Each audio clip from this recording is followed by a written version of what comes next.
Bom dia, boa tarde, boa noite. Vamos para mais uma aula de Direito Penal aqui do curso Penal em Ordem e hoje a gente vai continuar falando dos princípios constitucionais aplicáveis ao direito penal.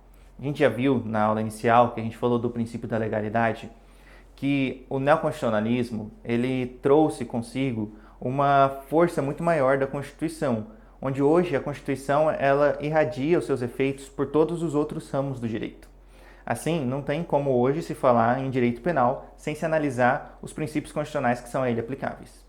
Hoje a gente vai falar de alguns princípios. Vamos começar com o princípio da presunção de inocência, também chamado de princípio da não culpabilidade. O artigo 5º da Constituição Federal, ele dispõe que ninguém será culpado até o trânsito em julgado de sentença penal condenatória. Assim, de acordo com a Constituição, cada indivíduo ele se presume inocente. As prisões cautelares, que são prisões processuais, que elas vão ser analisadas durante as aulas de processo penal com o professor Marti, elas são prisão cautelares. Elas acontecem sim durante o curso do processo, mas elas não violam o princípio da presunção de inocência, porque o fim delas não é condenar o autor, mas é acautelar o processo. Elas não discutem a relação de inocência ou não, elas discutem elas visam guardar, elas visam assegurar o resultado útil do processo. Até mesmo por isso que se no final, havendo uma prisão cautelar, no final o acusado ele vem ser absolvido, não há erro judiciário, porque não foi analisado a inocência ou culpabilidade, a condenação do acusado. Foi analisado somente, cumpridos os requisitos, a cautelaridade do processo. Bom, nos últimos anos, você deve ter acompanhado, o STF ele discutiu bastante sobre a questão da execução provisória da pena. O que é isso? Execução provisória da pena é você poder condenar, aplicar a pena àquele que já foi condenado em segunda instância. Ou seja, já teve uma sentença condenatória, teve recurso, foi para o tribunal e ele foi novamente condenado. Nesse caso, o acusado ele poderia começar a cumprir pena. Acontece que, como a gente leu, a Constituição ela fala que ninguém será considerado culpado até o trânsito em julgado de sentença condenatória. Então, após a segunda instância, ainda havia possibilidade de recurso especial e recurso extraordinário para o STF. Bom, numa reviravolta de decisões, ao final, o STF, em último julgado recente, decidiu que é necessário que haja o trânsito em julgado para que seja feita a condenação, para que se inicie o cumprimento de pena. Hoje, então, não é possível que haja execução provisória da pena. Essa é uma ideia geral, essa é uma ideia base do princípio da presunção de inocência, do princípio da não culpabilidade. Vamos analisar um outro princípio? O princípio da individualização da pena.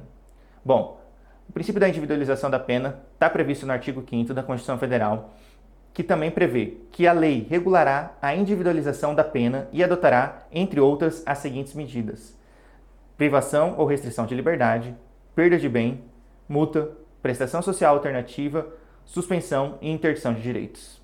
Bom, de acordo com esse princípio, a pena ela deve ser analisada de maneira proporcional, caso a caso. Isso começa pelo legislativo, quando ele vai definir a lei, definir a pena que o tipo vai ser analisado em abstrato. Por exemplo, homicídio vai ser a pena de tantos a tantos anos. Essa análise do legislativo é feita individualizando a pena. Um crime mais grave deve ter uma pena mais alta.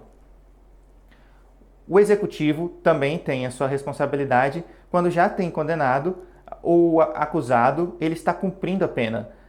E aí, durante o regime de execução de pena, analisando o comportamento, progressão de regime, ele também individualiza a pena.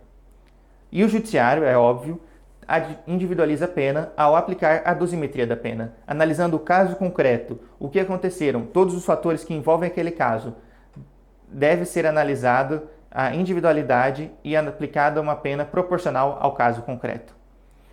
Em resumo, desde o início, do começo da lei, até a aplicação, até a execução da pena, toda a análise deve ser feita de maneira individualizada, aplicando-se uma pena proporcional ao caso concreto. Bom, vamos para o terceiro princípio, princípio da pessoalidade.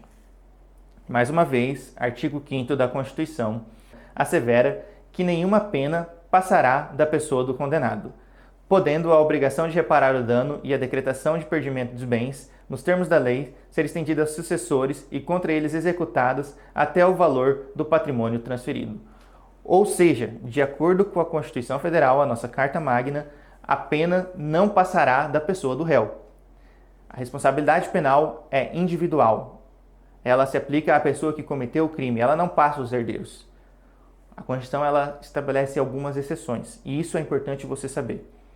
Bom, a pena ela pode passar aos herdeiros, aos sucessores, em 2 casos. Mas ambos são efeitos civis, efeitos financeiros. Quais são eles? A obrigação de reparar o dano e a decretação de perdimento de bens. De todo modo, esses 2 efeitos financeiros, obrigação de reparar o dano e a decretação de perdimento de bens, ela só pode ir até os limites da herança. Ficou claro? A pena ela é individual, ela é pessoal, ela atinge aquele que cometeu o crime, ela não se transfere a outras pessoas. Isso é o princípio da pessoalidade. É muito importante você saber diferenciar o princípio da pessoalidade com o da individualização da pena.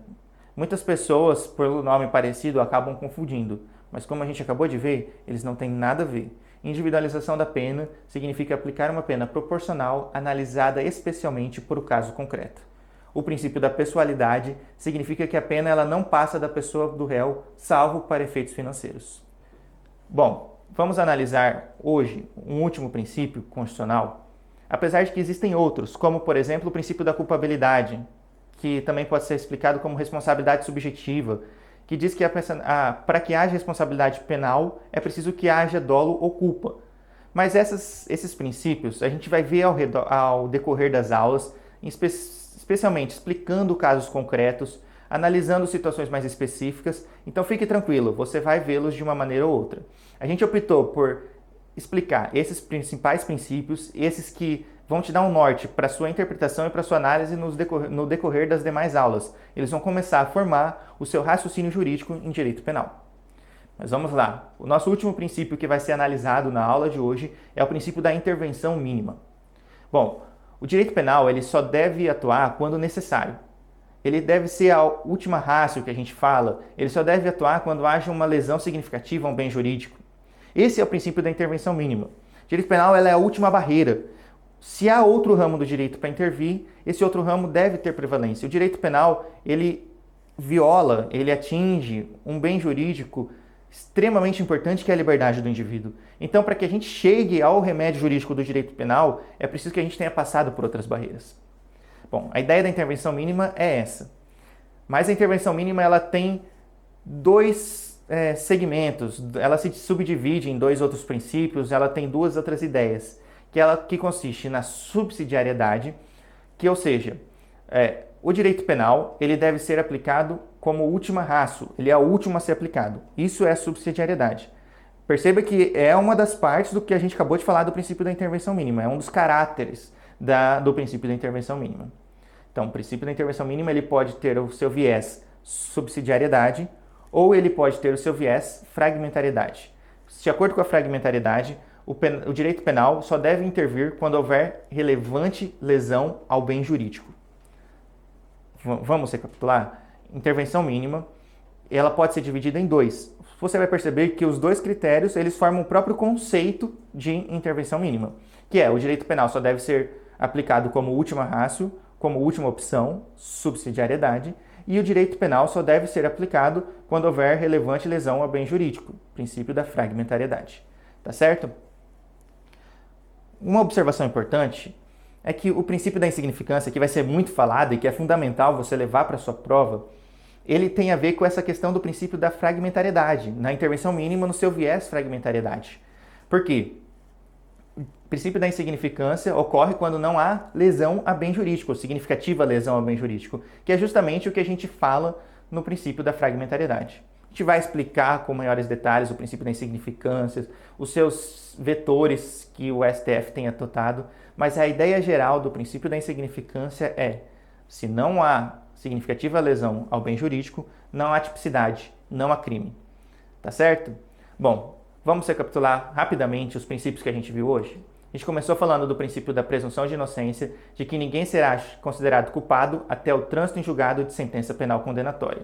A gente falou do princípio da individualização da pena, onde a gente disse que a pena ela deve ser aplicada de maneira proporcional, analisada ao caso concreto, desde a legislatura do tipo penal até a execução da pena, passando também pelo judiciário.